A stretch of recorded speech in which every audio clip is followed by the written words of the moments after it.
Welcome guys to Inken DIY PH. Ngayong araw po, mag-i-install tayo ng Sharp Aquos TV sa classroom ni ma'am. Copy, ma'am. Hold on, ma'am. Ito po yung bracket na kasama sa set ng TV. Ito po yung ilalagay natin sa likod. Kasama na dito yung mga screws.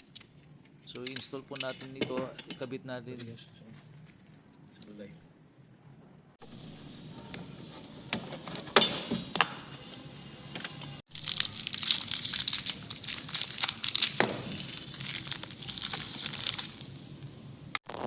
Ito ngayon yung bracket, ikakabit na natin sa likod ng TV.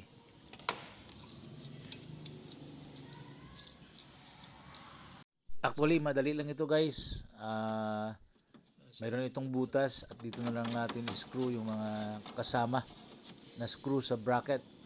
Dalawa po yung ilalagay natin na screw dito sa bawat bracket. Siguraduhin po natin na mahigpit para hindi ito kumalas at hindi malaglag yung TV po.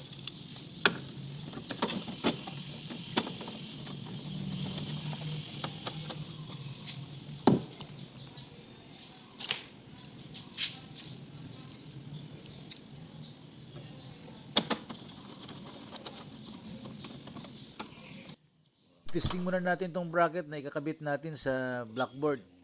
Matibay rin ang blackboard, so doon na lang tayo magkakabit ng ating bracket. Okay.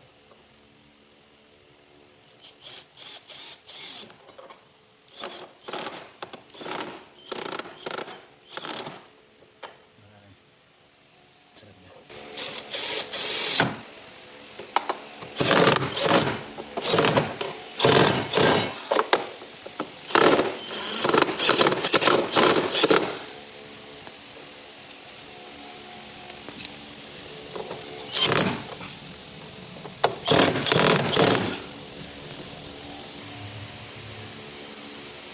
Sige. Una. So tatlong screws yung kinabit natin guys para matibay.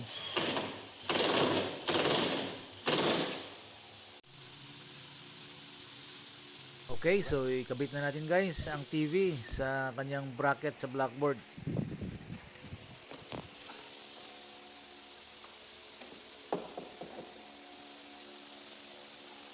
Dito guys, pinapantay po natin dito ang gitna at ang balance nito bago natin ilock yung screws sa likod para hindi na ito gagalaw at hindi madaling matanggal.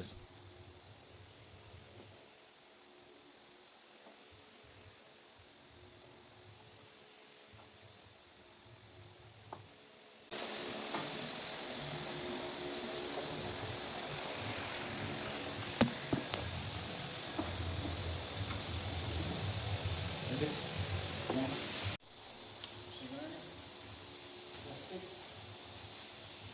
Bagong-bago. Yun. Testing.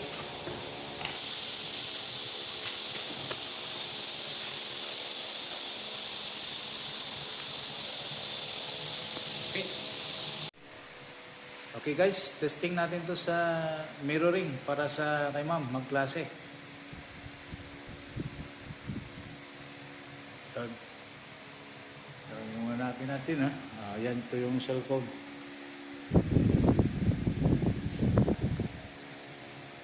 Ayun. Yun yung mirroring. Oh, wait. Yo. Connect is yun yung ano natin no? Sa Wi-Fi direct mirroring. Tapos okay natin. Enter. Yun. Wi-Fi mirroring. Okay.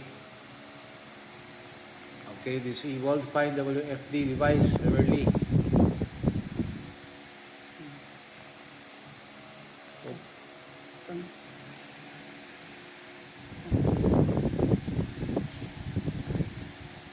Yun. Yun guys. Okay, that's mirroring. Okay na ma'am? Okay na. Nakaset up na po tayo. So thank you for watching Inken DIY PH Classroom TV installation.